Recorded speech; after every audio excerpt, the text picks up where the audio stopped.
복음, 비교 의식으로부터의 자유입니다. 네, 복음, 비교 의식으로부터의 자유에 대해서 오늘 한번 말씀을 나누고 여러분 또 진리 안에서 여러분들의 삶과 내면이 참된 자유를 누리는 시간 되시길 축복합니다. 아마데우스라고 하는 유명한 영화가 있습니다. 1985년 영화예요. 네, 이 영화는 그 모차르트의 삶을 다룬 영화입니다. 음악 천재였던 모차르트입니다. 근데 이 영화가 이제 명작으로 손꼽히는, 지금까지도 사람들의 입에 오르락 내리락 하는 이제 명화 중 하나입니다. 특별히 이 영화가 유명해진 이유는 이 모차르트의 천재성을 시기한 그 당시에 또 굉장한, 사실 탁월한 음악가였어요. 궁정 음악가였던 살리에리라고 하는 한 인물이 또 다른 주인공으로 등장합니다. 그러니까 라이벌이에요. 근데 이 살리에리라고 하는 궁정 음악가가 이 천재인 모차르트를 보면서 점점 시기하고 질투하고 힘들어하면서 큰 갈등에 빠져가는 그 내적인 갈등을 굉장히 잘 표현했기 때문에 이 영화가 굉장히 유명해졌어요. 살리에리가 그렇다고 무능한 음악가였냐? 그렇지 않아요. 굉장히 탁월한 음악가였는데 이 모차르트가 거의 뭐 3살 때부터 4살 때부터 뭐 작곡을 하고 피아노를 막 치고 막 난리를 피니까 뭐 이게 뭐 거의 감당이 안 되는 거죠. 거의 천부적 재능을 가진 모차르트를 보면서 자기도 모르게 비교 의식에 사로잡히게 됩니다. 그러면서 신을 막 원망하기 시작하고, 그리고서는 이제 마음이 삐뚤어지면서 이 모차르트를 무너뜨리고자 하는 음모를 꾸미고 이제 나중에는 막 독살까지 시도하는 그런 상황까지 가는 내용이 이 영화에 잘 담겨 있습니다. 그래서 이 영화가 사실은 잘 그것을 표현해내고 유명해지면서 사회학적 용어로 살리에리 증후군이라고 하는 말이 생겼어요. 살리에리 증후군 들어보셨나요? 비슷한 직종이나 직장에 종사하는 사람들 중 탁월하게 뛰어난 1인자를 보며 2인자로서 열등감이나 무기력감을 느끼는 현상, 그죠? 뭐 이걸 가지고 뭐 진짜 뭐 이렇게 삶을 살아가는, 또 이런 걸 막 희화화하는, 요즘 우리 홍진호 그 친구가 프로게이머 같은 만년 2인자 뭐 이러면서 약간 그걸 가지고 풍자하고 재밌게 놀리면서 뭐 이런 이야기도 있지만, 살리에리 증후군은 비교 의식에 사로잡힌 사람들이 뛰어난 사람들을 보면서 열등감이나 무기력감을 느끼는 이 비교 의식에 사로잡힌 마음을 이야기합니다. 근데 문제는 이 살리에리 증후군이 오늘날 너무 많은 현대인들이, 너무 많은 대다수의 젊은이들이, 현대인들은 이 살리에리 증후군에 지금 빠져 있다라는 거예요. 왜? 경쟁이나 비교 의식이 이전보다 뭐 그렇다고 이 시대가 지금 뭐 더 심각해졌냐? 그거는 아닙니다. 언제나 사회는 경쟁의 사회고 자본주의 속에서 끊임없이 남들과 또 비교하며 이렇게 살아가던 삶인데, 지금 이 시대에 더 만연하고 더 심각하게 이 살리에리 증후군이 너무 많은 사람들의 마음에 일하고 있는 이유는 뭐 때문이에요? 바로 SNS 때문입니다. 우리 주변에 사실은 나보다 잘난 사람들이 사실 우리 주변에 그렇게 많진 않아요, 여러분. 주변을 한번 둘러보세요. 주변에 뭐 그쵸? 뭐 이렇게 뭐 외모만 봐도 뭐 주변에 이렇게 약간 약간 그죠? 이렇게 뭐 이렇게 굳이 뭐 이렇게 마음의 주변을 둘러봐도 우리는 안정감을 얻습니다. 굉장히 평안을 얻을 수 있어요. 근데 이게 내 주변에는 잘나고 멋지고 탁월한 사람들이, 근데 우리 주변에는 뭐 그렇게 많지 않은데, 요즘은 이 SNS 사회망 서비스를 통해서 사실은 전 세계에 있는 모든 사람들의 삶을 그냥 SNS 하나만 딱 들어가면 모두를 확인하고 모든 걸 볼 수 있게 되니, 그렇죠? 투머치 인포메이션들을 우리가 이제 정말 쉽게 이제 확인할 수 있으니까 더 많은 사람들이 이제 뭐에 빠집니까? 이제 쓸데없는 더 심각한 이제 비교 의식에 빠지면서 힘들고 이제 우울한 삶을 살게 되었다라고 하는 것입니다. 여러분, SNS 특징상 어떤가요? 삶의 어려움이나 이런 문제들을 SNS에 이렇게 막 올리지는 않죠. SNS에는 보통 무엇을 올리나요? 멋지고 아름다운 그런 모습만을 올리기 때문에 SNS를 통해 이제 많은 사람들은 더 비교의식 속에서 우울해지고 이제 조급해지고 행복감을 잃어버리면서 살아간다라고 합니다. 여러분은 어떻습니까? 여러분들은 지금 여러분들의 내면은 어떤 것 같아요? 여러분 뭐 만약에 인스타를 보는데 내가 알던 별 볼 일 없던 친구가 이렇게 갑자기 인스타에 많이 뜨기 시작하는데 게시물을 많이 업로드하기 시작하는 거 어느 순간 근데 별 볼 일 없었는데 굉장히 외모가 멋져졌고 그리고 막 몸매가 막 엄청 좋아졌고 갑자기 막 멋진 외제차에 멋진 막 비싼 여행지 맨날 뭐 비싼 뭐 식당에서 먹는 음식 그리고 막 맨날 멋진 것들 막 이제 쇼핑하는 목록들 그리고 또 거기에 나에겐 없는 멋진 애인까지 이제 여러분 올린다고 한번 생각을 해보세요, 여러분. 그죠? 나에게는 없는, 그죠? 나에게는 없는 많은 것들을 소유하고 있는 그의 그 정보들이 막 올라온다라고 할 때 솔직한 여러분의 삶에서의 반응이 어떠냐 이거예요, 여러분들.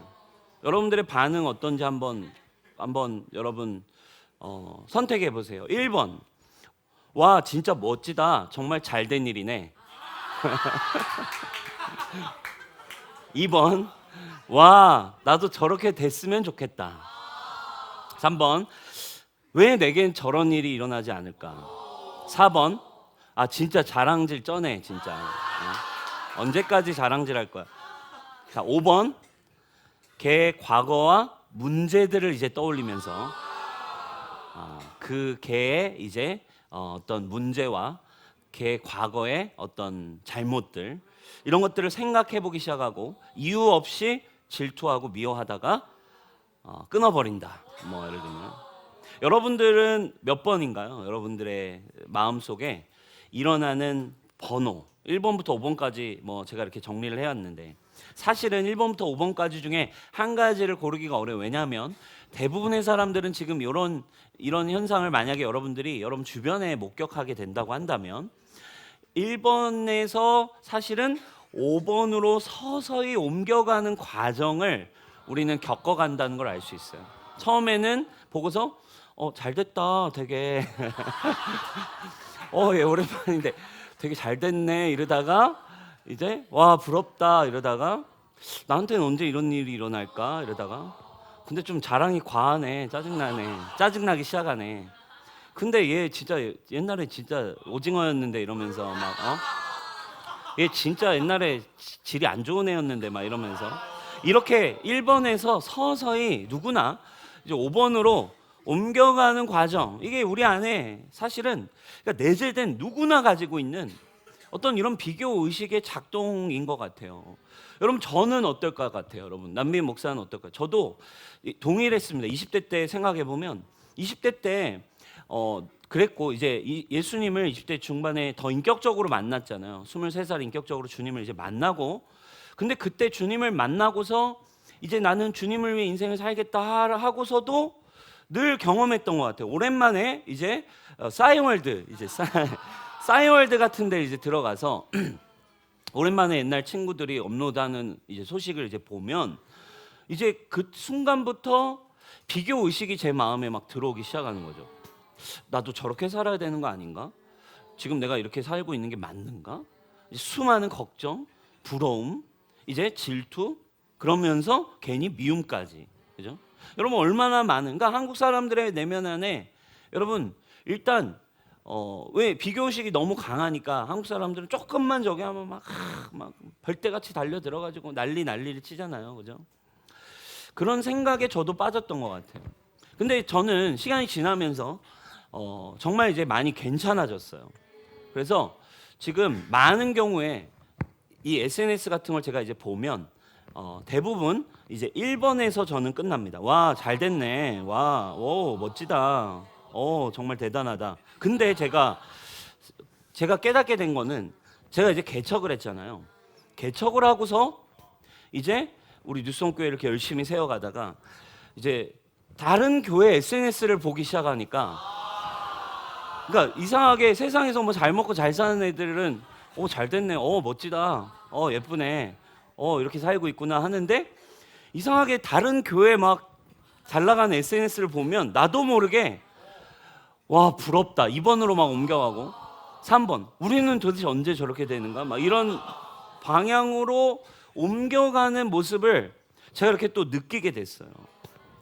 그러면서 그걸 또 하나님 앞에 또 이렇게 마음을 이렇게 보게 되고 하나님 앞에 이렇게 제 자료를 갖다 놓는 그런 시간들이 있었는데 여러분 무엇을 얘기합니까? 여러분 이 비교 의식이라고 하는 것이 사실은 우리의 마음에 나도 모르게 어쩔 수 없이 우리의 인생 가운데 끊임없이 여러분 비교라고 하는 이 세상 속에서의 우리의 이 어떤 인류에게 인간에게 찾아오는 우리의 내면의 어떤 법칙이에요. 도대체 이 비교로부터 어떻게 자유해질 수 있을까요? 여러분 비교 여러분 우리가 뭐 여러 번 얘기하지만 비교 이행시 여러분 다 아시죠? 그죠? 비 뭐예요? 비참해지거나 교만해지거나 그죠? 비교는 비참해지든지 나보다 잘난 사람 보면 비참해지든지 그리고 나보다 못한 사람을 보면 교만해지든지 둘 중 하나로 죄인은 선택을 하게 되어 있어요. 여러분 이것이 우리를 굉장히 시도 때도 없이 우울감에도 빠지게 하고요. 우리의 모든 것을 그냥 무의미하게 느껴지기도 하고 모든 생각과 마음들을 반전시켜버릴 수 있는 우리의 내면에 굉장히 무서운 이 자재, 우리의 내면에 있는 기질이 바로 이 비교 의식입니다. 우리가 오늘 본문을 읽었어요. 요한복음 말씀입니다. 너무나 유명하고 감동적인 장면 중 하나예요. 부인했던 베드로가 다시 예수님 찾아오신 예수님께 사랑을 받고 예수님과의 관계를 이제 회복하고 그리고 더 나아가 이제 제자로서의 부르심까지 이제 받게 되는 그런 감동적인 장면이잖아요. 적어도 오늘 우리가 읽은 이제 17절까지는 굉장히 감동적이었습니다. 왜? 부인하고 좌절하고 있었던 이 베드로를 예수님이 끝까지 찾아오시잖아요. 그죠? 끝까지 찾아오셔서 베드로를 먹이시고 또 그 사랑으로 품으시고 그에게 부르심과 이 비전을 주시는 그런 장면. 그렇죠? 베드로야, 나를 그래도 사랑하느냐? 예, 주님이 아십니다. 베드로, 내 양을 치라라고 하면서 감동적인 메시지가 이어집니다. 18절이죠. 내가 진실로 내게 이르노니 네가 젊어서는 스스로 띠띠고 원하는 곳으로 다녔거니와 늙어서는 네 팔을 벌리리니 남이 내게 띠띠우고 원하지 아니하는 곳으로 데려가리라. 이렇게 하면서 예수님이 회복시키시고 사랑하느냐? 날 사랑하니? 예수님 사랑합니다. 내 양을 치라. 너는 이제 나를 위해 인생을 사는 사람이 될 거야.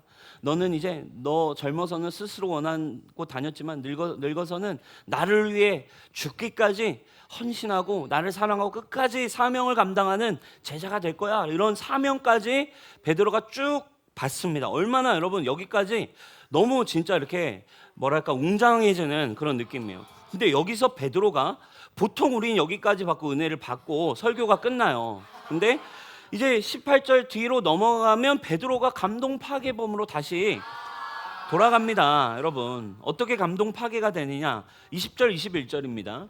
세 번역으로 한번 볼게요. 베드로가 들여다보니 예수께서 사랑하시던 제자가 따라오고 있었다. 이 제자는 마지막 만찬 때 예수의 가슴에 기대어서 주님을 넘겨줄 자가 누구입니까? 하고 물었던 그런 사람이다. 베드로가 이 제자를 보고서 예수께 질문을 했대요. 주님, 쟤는 어떻게 되는데요?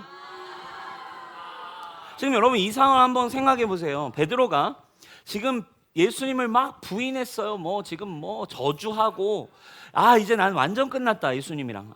이제는 더 이상 이거는 이제 더 이상 복구 불가능하다. 예수님이 나 제자 되려고 해봤지만 나는 쓰레기는 안 되네 하고 지금 자기의 일상으로 돌아와서 이제 포기한 상태였잖아요. 근데 부활하신 예수님이 글쎄 다시 자기 고향까지 와서는 앞에서 숯불구이 막 해주고 베드로 내가 너 사랑하잖아. 너 나 사랑하잖아. 우리 다시 괜찮아. 다시 해보자. 힘을 내. 응? 내가 너를 정말 얼마나 아끼는 줄 알아 하면서 지금 어떻게 보면 완전 나는 이제 예수님과의 관계 이제 예수님의 제자로서의 삶 끝난 줄 알았어. 근데 극적으로 다시 이렇게 회복이 됐잖아요. 그죠? 살짝 멀어졌었는데 어쨌든 지금 예수님과의 관계가 다시 회복됐단 말이에요. 그러니까 다시 돌아왔으니까 내가 다시 돌아왔으니 이제 수제자 자리를 이제 다시 내가 회복해야 되겠다라는 생각이 아마 들었을지 모르겠어요. 근데 딱 누가 보입니까? 지금 방황하고 있는 나를 이제 이렇게 예수님과 하고 있는데 예수님 뒤를 쫄쫄쫄 따라오던 한 놈이 보이네. 근데 그 놈은 생각해 보니까 내가 그 예수님이 내가 그 끔찍했던 예수님을 부인했던 그 밤에도 예수님 품에 이렇게 안겨 있었던, 얘가 수제자 됐겠는데? 나 이거 돌아가면 이거 그냥은 안 되는데, 이거 돌아가서 지금 가면 내가 지금 다시 예수님과 이 관계를 확실하게 내가 위치를 확보해야 되는데, 이런 마음이 그냥 자기도 모르게 그냥 그 요한을 보면서 생겼던 것 같아요. 주님 품에 있던 그 사랑받는 자 요한과 자신을 비교하면서 나는 이런데 쟤는 어떻게 될까? 이런 비교 의식을 본능적으로 베드로가 이렇게 얘기를 합니다. 감동적인 상황에서 예수님이 또 어쩔 수 없이 한마디를 또 하시죠. 베드로에게, 감동 파괴하는 베드로를 향해 예수님이 한마디를 이제 하시죠. 뭐라고 얘기하십니까? 베드로야, 어떠니? 그러니까 요한이 무슨 상관이냐? 이렇게 얘기를 해요. 그렇죠? 여러분, 이게 우리에게 하나님이 주시는, 예수님이 주시는, 오늘 성경이 우리에게 제안하고 있는 우리의 어쩔 수 없는 어려움입니다. 예수님을 따르지만 뭘 얘기해요? 예수님을 따르겠다 하고 예수님의 제자가 되겠다고 하고 또 하나님의 나라를 위해 가겠다고 하지만, 근데 지금 제주도래. 베드로가 지금 제자로서 지금 회복이 됐잖아요, 여러분. 근데 주님을 따르겠다라고 하는데도 내재되어 있는, 자기도 모르게 튀어나오는 이 비교의식에 대한 부분. 예수님의 사랑을 받아서 행복해요. 근데 누가 더 많이 받았는가? 그죠? 예수님을 섬기는데, 예수님을 위해 인생을 헌신하는데 누가 더 잘 섬기는가? 예수님을 따라서 심지어 이제 사역도 하는데 또 이제는 누가 더 부응하는가? 이게 여러분 지금 이걸 보여줘. 예수님을 따르겠다라고 했는데도 불구하고, 예수님과 함께 가겠다라고 하는데도 이 비교의식에 사로잡힌 제자들의 모습.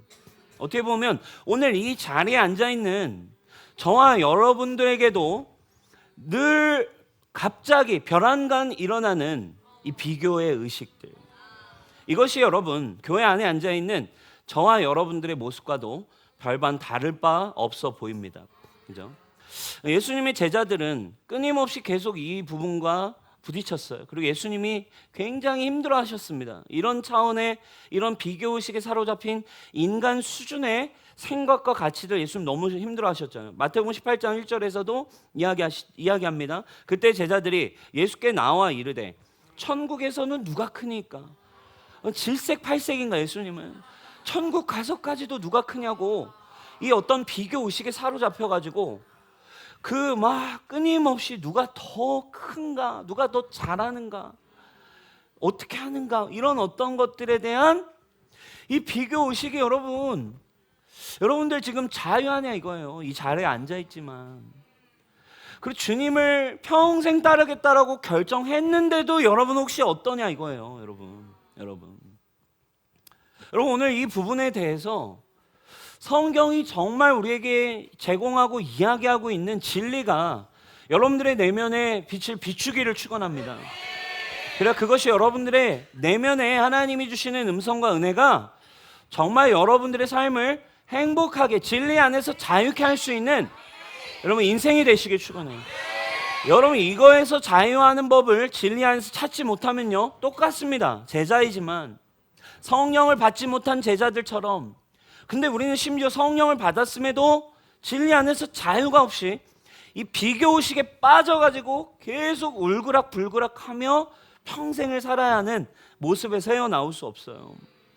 이게 여러분 우리의 어쩔 수 없는 운명인데, 오늘 아까 얘기했듯이 예수님은 비교의식에 빠져있는 베드로에게 어떻게 대답하시나요? 22절을 보면 이렇게 나옵니다.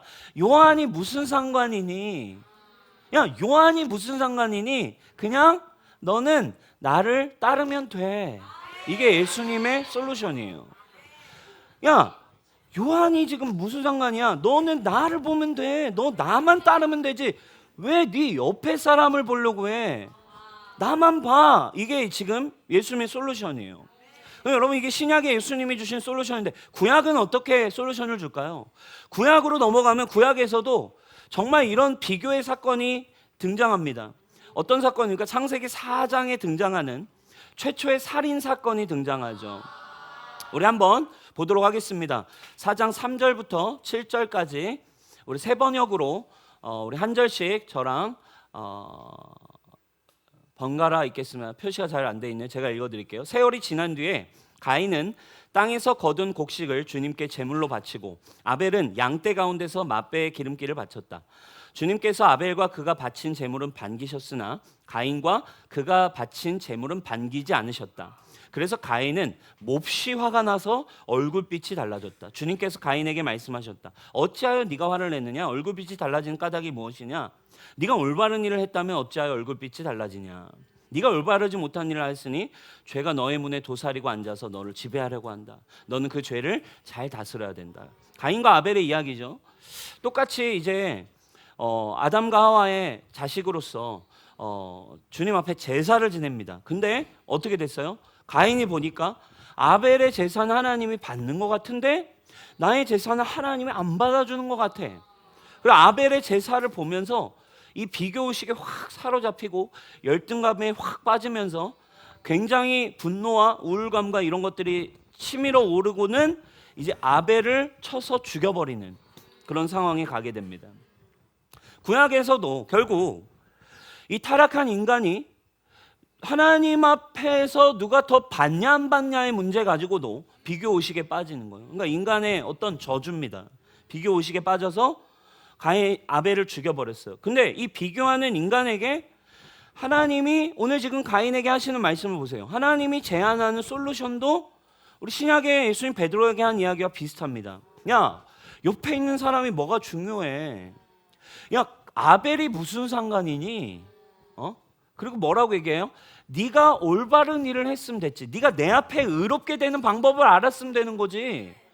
네가 내 앞에서 올바르게 되는 방법이 너에게 놓여 있는데 너는 왜 그것을 생각하지 않고 원래 하나님 앞에 의롭게 제사 드리는 방식을 아담으로부터 배웠고 그것이 이미 자기에게 전해졌는데도 자기가 하나님 앞에서 올바르고 자기가 하나님 앞에서 의롭고 자기가 하나님 앞에서 존재로서 충분한 비교하지 않아도 되는 존재로서의 제사의 방법, 하나님과 관계 맺기 위해 제사하는데도 하나님이 주신 방법 올바르게 설 수 있는 거를 네가 추구하면 되지. 왜 옆에 있는 사람이 사역이 잘 되고 왜 옆에 있는 사람이 하나님의 임재가 있고 왜 옆에 있는 사람은 오늘 눈물 흘리고 있는데 왜 나는 은혜도 못 받는 것 같지 때문에 왜 더 힘들어하고 네 마음이 꼬이고 네 마음이 어려워지냐 이거야.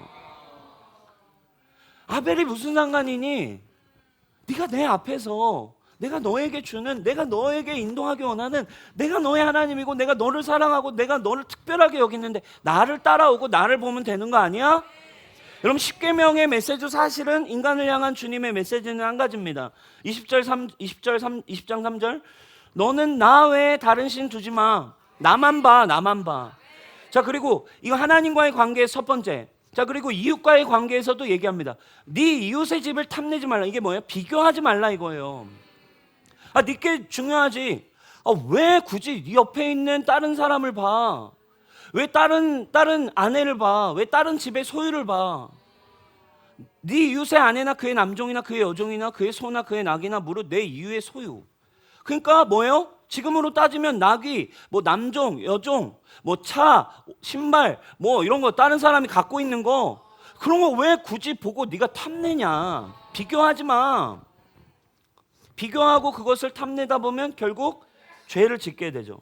주님의 메시지는 사실 동일해요. 하나님이 구약과 신약 전체를 통틀어서 하나님이 인간에게 비교하고 결국에 탐내고 죄짓고 심지어 살인하고 그리고 때로는 예수님을 따르겠다고 했는데도 비교하고 이 끊임없이 이 속에 사로잡혀 있는 인간을 향한 하나님의 솔루션은 구약에서부터 신약까지 동일해요.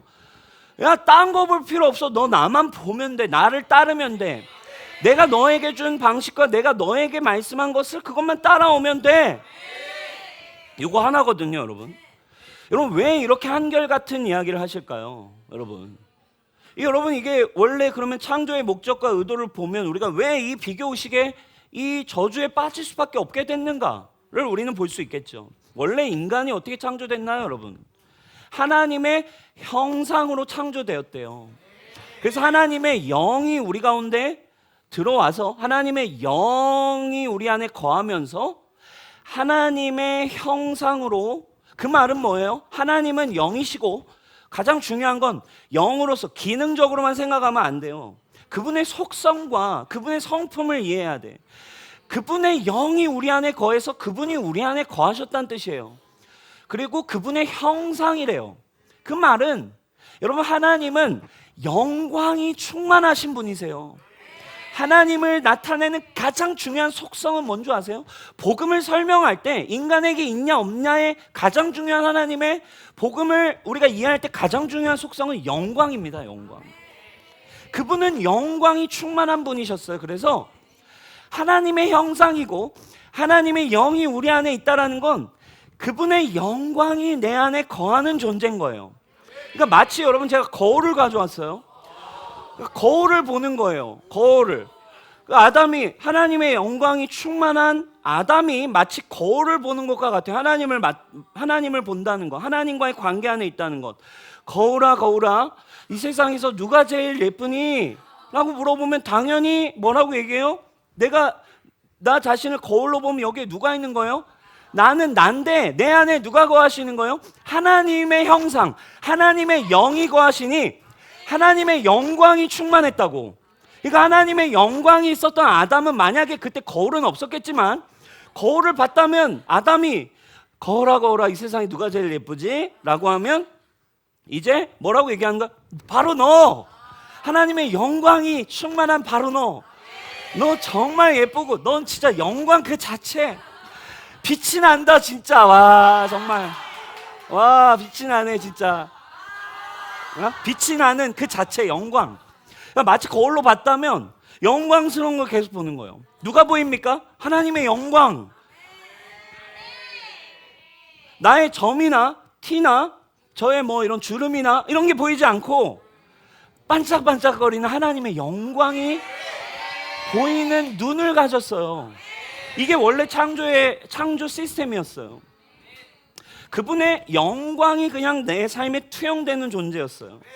그냥 그 사랑 자체로 거하시는 하나님의 사랑, 그 영광, 그것이 내 안에 있고 투영되어 있고 그분이 내 안에 거하시고 있었기 때문에 그 영광스러운 영이 나와 함께하고 있었기 때문에 그냥 나의 존재 자체를, 나 생각 자체를, 세상을 볼 때도 어떻게 봅니까?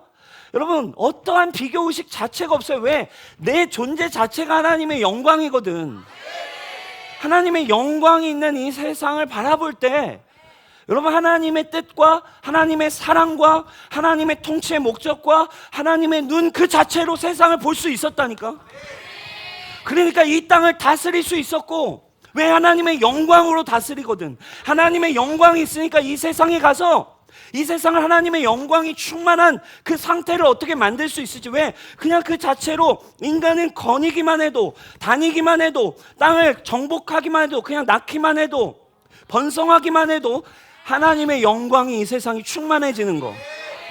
이게 원래 하나님의 그림이었습니다. 근데 여러분 어떻게 됐어요? 인간의 죄로 인해서 하나님과의 관계가 끊어서, 이게 뭐예요? 하나님의 영이 떠나고 뭐가 사라졌다는 거예요? 영광이 사라졌다는 거예요. 로마 3장 23절에 그래서 우리에게 이렇게 얘기해 주는 거예요. 모든 사람이 죄를 범하여서 죄인이 됐다라는 말을 우리는 사실 익숙해요, 한국 교회는. 근데 성경은 분명하게 정의하고 있어요. 인간이 죄인의 운명을, 성경은 우리는 죄인, 죽게 됐다 이런 표현이 좋은데 성경은 진리와 성경적 언어를 정확하게 표현한다니까요. 인간이 죄를 범함에 뭐가? 하나님의 이 영광에 더 이상 이룰 수 없는 존재. 여러분 어떻게 됐겠어요? 하나님의 영광이 사라졌어요. 그 순간 어떻게 되겠어요? 그때부터 거울을 이제 보면 에이 뭐야 어떻게 진짜 왜 이렇게 늙었어. 진짜 5kg만 더 빼면 좋겠다. 이전에는 벌거벗고 있었어. 근데 그분의 영광이니 아담과 하와가 벌거벗고 있었지만 서로가 서로를 볼 때 하나님의 영광이 투영된 존재예요. 어떠한 흠도 보이지 않아. 아담 너무 사랑스러워. 하와 내 뼈 중에 뼈, 내 살 중에 살. 하나님의 영광 그 자체. 어떠한 비교식으로 볼 수 없어요. 나를 그렇게 보지도 않고 남을 그렇게 보지도 않으며 모든 것이 아름답게 보입니다. 근데 죄를 범하며 하나님의 영광이 사라진 순간 하와가 발가벗긴 걸 깨달아졌어요. 발가벗긴 걸 깨닫고 아담을 딱 봤더니 아담 뭐야 오징어야 뭐야 어이 순간 이게 아담이 이렇게 오징어처럼 생긴 거였어? 서로를 보는 순간 영광이 사라져. 세상을 볼 때도 영광이 사라집니다. 모든 게 아름다웠어요. 모든 게 존재 자체로 충분했어요. 모든 것이 완벽했어요. 모든 것을 아름답게 볼 수 있는 눈을 가졌었어요. 왜? 하나님의 영이 원래 하나님의 형상이거든. 근데 이게 깨어지니까 세상을 아름답게 볼 수 있는 눈 자체를 잃었어요. 사람들이 나를 아름답게 보지 않을 거라고 생각해요. 그리고 사람들이 생각할 때 아름답다고 말하는 것에 따라서 살아야 될 것만 같아요. 세상 사람들의 기준에 맞춰서 서로를 보기 시작하고 판단하기 시작하고, 그리고 또 이상해요. 선악과를 먹었다 보니 사람마다 옳고 그름의 기준이 또 달라. 사람들이 대다수가 그래 괜찮아 예뻐 멋져 잘난 거야 라고 하는 기준에 맞춰야 내가 영광스러운 존재예요. 그게 여러분 인간의 운명이에요. 하나님의 영광을 이룬 순간 뭐야 왜 이렇게 됐어? 뭐야 왜 오징어들이 이렇게 많아? 여기 그래서 그거를 가려보려고 무화과 나뭇잎으로 자기를 가려보지만 하나님의 영광을 가리기 위해, 하나님의 영광을 대체해보기 위해 온갖 무화과 나뭇잎으로 자신을 치장하고 자신을 가려보고 만들어보지만 하나님의 영광을 찾을 수 없어요. 그걸 잃어버린 아담과 하와의 자녀 가인, 하나님의 영광이 없는 상태로 세상을 보고 하나님과의 관계를 봐도 질투하고 열받고 순식간에 부끄러움이 찾아옵니다. 비교의식이 빠지게 됩니다. 결국 내 눈앞에 놓여진 게 이제 영광이 아니라 죽음이 찾아왔어요. 여러분 또 다른 측면 한번 볼까요? 죽음이라는 운명이 놓여져 있다고 생각해 보세요. 영광이었는데 영광은 온데간데 사라지고 이제는 내 앞에 놓여진 게 죽음이라고 하는 운명 앞에 이제 시공간의 제약을 받게 됐어요. 그러니 인간의 마음속에 영광은 사라지고 죽음이 놓여지니 뭐가 중요해지겠어요? 시공간의 제약 때문에 when, 언제라는 말이 중요해요. 나는 언젠가 죽을 텐데 가만히 있으면 난 죽을 텐데 언제, 누가 먼저, 언제쯤 나는 뭔가가 이루어질까? 언제쯤 나는 그 무화과 나뭇잎을 멋진 무화과 나뭇잎으로 나를 좀 더 영광스럽게 보일 느낌을 받을 수 있을까? 나는 언제 사람이 얘기하는 성공을 얻을 수 있을까? 나는 언제쯤 저 사람이 가진 저걸 받을 수 있을까? 언제? 그리고 무엇을 입었는가? 무엇을 먹고 있는가? 무엇을 입을까? 무엇을 먹을까? 고민하는 상태. 이게 인간이, 영광을 잃어버린 인간이 왜 비교의식이 시작됐는가의 출발 지점입니다. 여러분 동물을 한번 보세요. 이상해요. 이상하게 동물은 비교의식 같은 게 없어요. 돼지가 소가 되고 싶어 하지 않습니다. 여러분. 돼지는 돼지 존재로 그냥 자기 스스로 거역하거나 여러분들에게 반기를 들거나 혹성 탈출처럼 원숭이들이 갑자기 반기를 들어서 여러분들을 습격한다거나 그런 일은 인류 사회에 절대 일어나지 않습니다. 왜? 그들은 첫 번째 하나님의 형상으로 지어지지 않았어요. 그리고 그들은 타락하지도 않았습니다. 하나님과의 관계 안에 깨어지지도 않았습니다. 여전히 창조된 모습대로 살아가요. 인간만이 창조된 모습에서 깨어져 버렸어요. 그래서 인간만 뭐합니까? 비교해요. 왜? 하나님의 형상이기 때문에.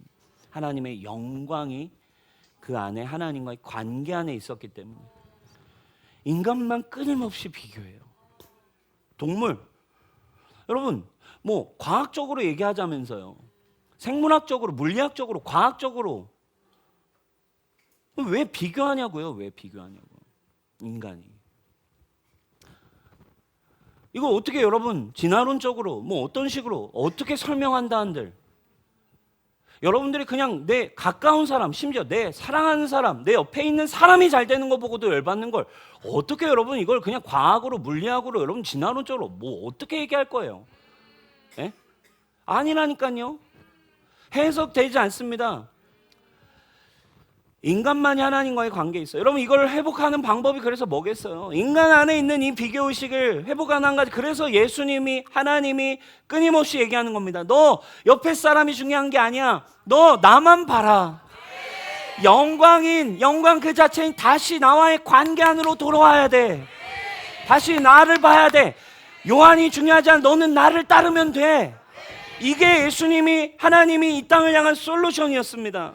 그래서 여러분 복음이 무엇입니까? 우리에게 온 기쁜 소식이 뭐예요? 이 비교의식 가운데 사로잡힐 수밖에 없고 끊임없이 영광을 잃어버려서 헤매고 있는 우리를 위해 잃어버린 이 영광을 다시 값없이 주시기 위해 예수 그리스도께서 우리에게 오셨어요. 요한복음은 이 영광의 관점에서 주님의 오심을 설명합니다. 요한복음 1장 14절 말씀이 육신이 되어 우리 가운데 거하심에 우리가 그의 뭘 다시 보니? 영광을 보니. 이 영광은 아버지 독생자가 가졌었던 원래 태초에 가졌던 그 영광 그대로고 이 영광은 은혜와 진리가 나를 온전케 하기에 충만한 영광을 가지신 예수님이 우리에게 오셨다 선포하고 있다 이거예요. 영광을 잃어버린 인간들아 말씀이신 원래 말씀이신 하나님 말씀이신 예수님이 육신이 되어 우리 가운데 오셔서 영광을 회복시켜 주셨다.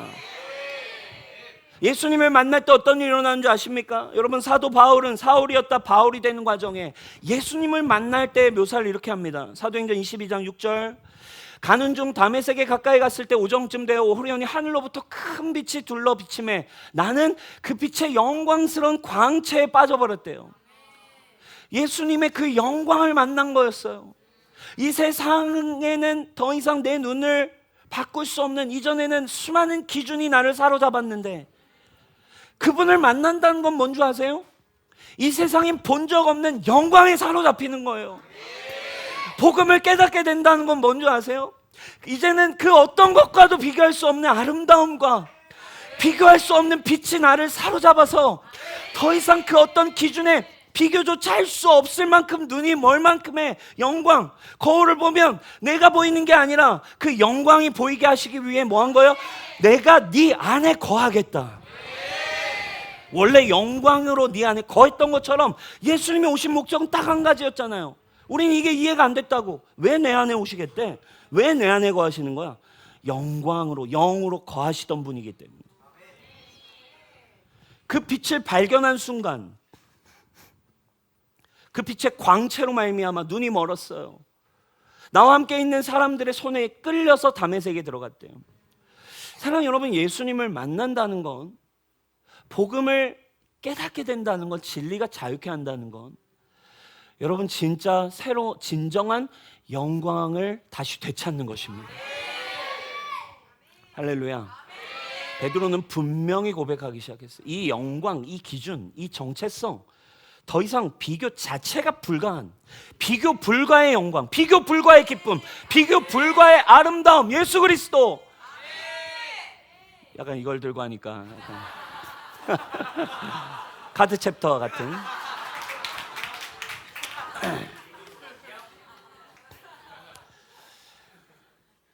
사랑하는 여러분, 영광의 빛을 발견하시기 바라요. 그걸 경험한 바울은 이야기합니다. 나는 이전에 소중히 여기던 모든 것이 내겐 이제 똥처럼 보인다. 똥. 내가 똥 싸고 여러분 아까워하시나요? 여러분 오늘 하루만 더 나에게 있어줘. 아, 좀만 더 내 뱃속에 있지. 좀만 더 내 안에 거해줄래? 너는 내 안에, 나는 네 안에. 너는 내 안에 있던 너를 잃을 수 없어. 조금 더 내 안에 거해주렴. 가지마 이럽니까? 배설물을 가지고 여러분? 베드로가 얘기해요. 내가 이전에 소중히 여기던 모든 거는 그분의 영광 앞에, 그분이 내게 준 가치 앞에 똥과 같다. 아깝지 않다. 여러분 그분을 보는 거. 여러분 사랑 여러분, 복음은 한 가지예요. 그분 내 안에 오셔서 영광으로 그분이 내 안에 거하시는 거예요.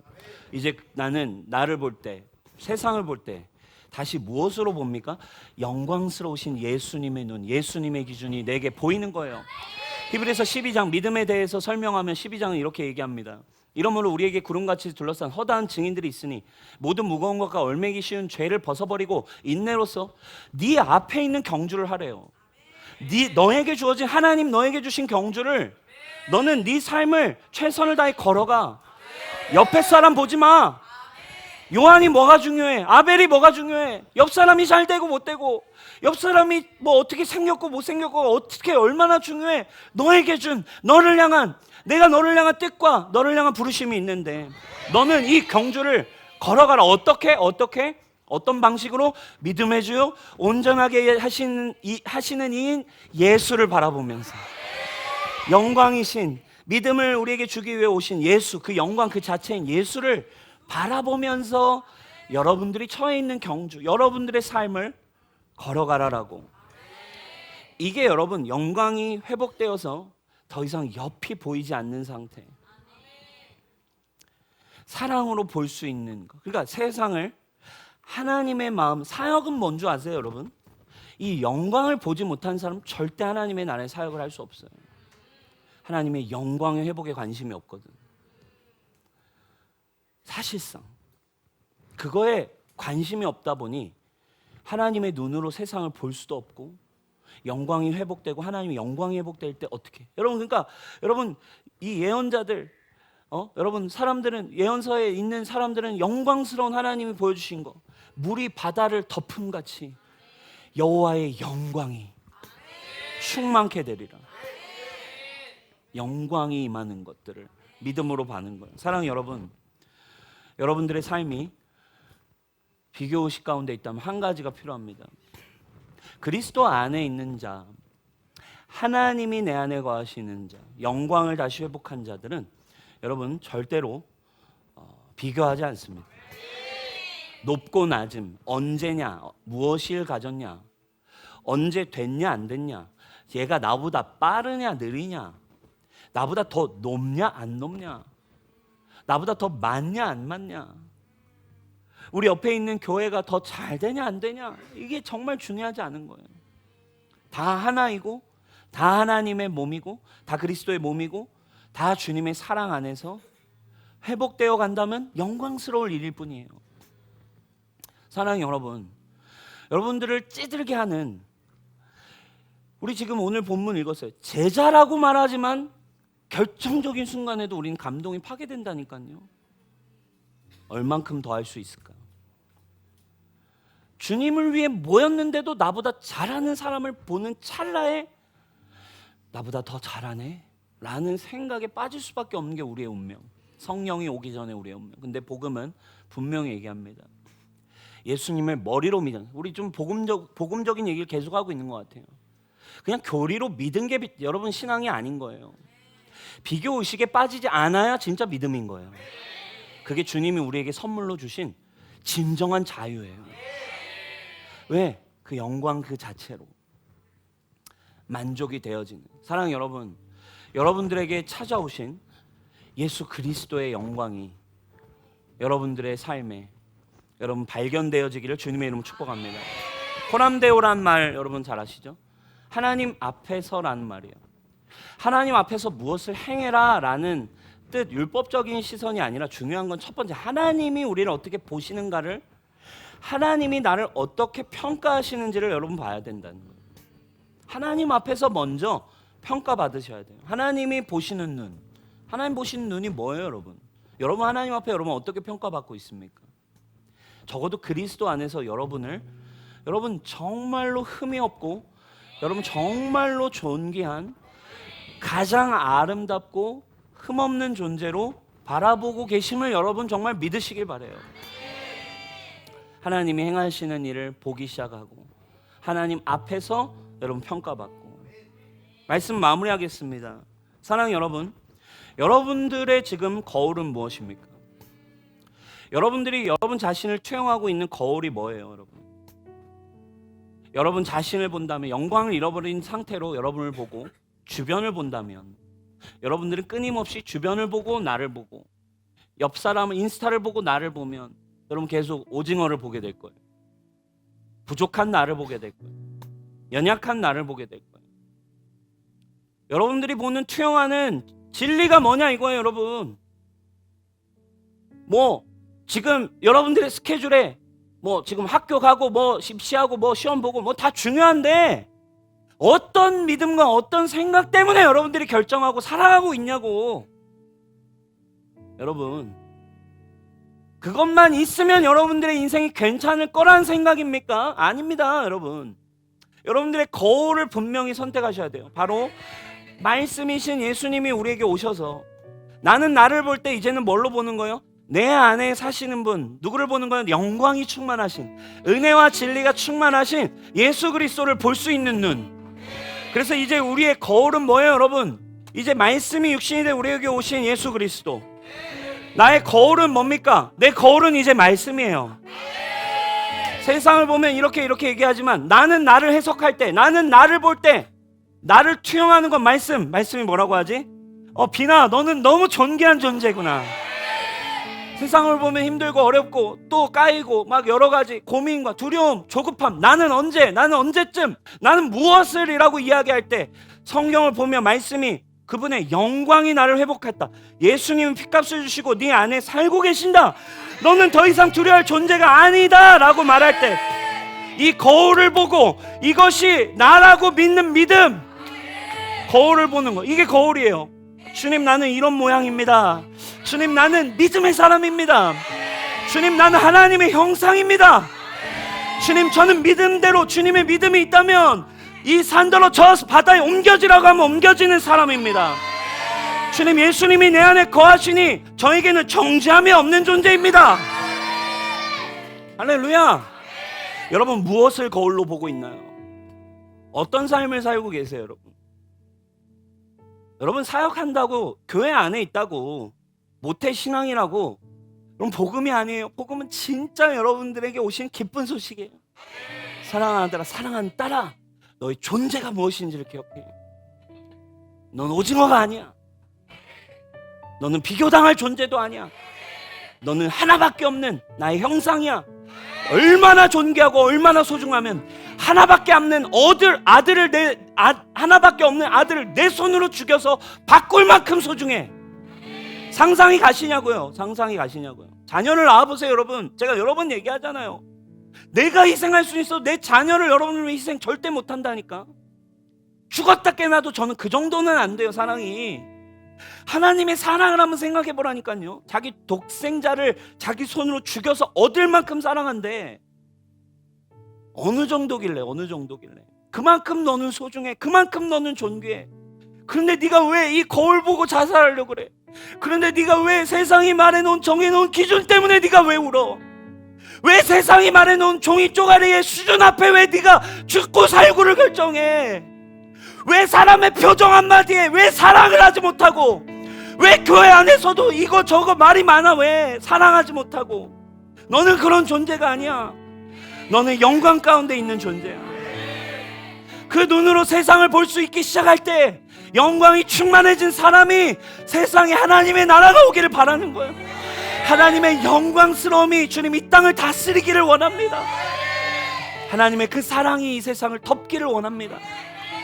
저에겐 부족함이 없습니다. 하나님 이 땅을 다스리십시오. 하나님 이 땅을 통치하십시오 라는 믿음을 가진, 영광이 사로잡힌 크리스찬들, 영광으로 세상을 그냥 그 존재로 비추는 거예요. 베풀 수 있습니다. 사랑을 얘기할 수 있습니다. 진짜 거짓이 아니라, 너 정말 너무 아름답다. 너 정말로 존귀하다. 존귀하다, 여러분. 존나 귀여워가 아니고, 여러분 정말로 귀하다. 젠지들은 여러분 존귀가 그건 줄 알더라고요. 줄임말로. 뭐든 어때? 존나 귀하든 여러분, 정말 귀하든 주님의 사랑을 받으면 됐습니다. 여러분, 비교하는 존재가 아닙니다. 여러분 안에 계신 예수님으로 말미암아 여러분들의 삶을 기쁨과 자유로 영위해가는 우리 뉴스홈교회 되길 주님의 이름으로 축복합니다. 우리 하나님께 영광의 박수를 드립시다. 우리 자리에 일어나서 우리 함께 찬양하며 나가십시오.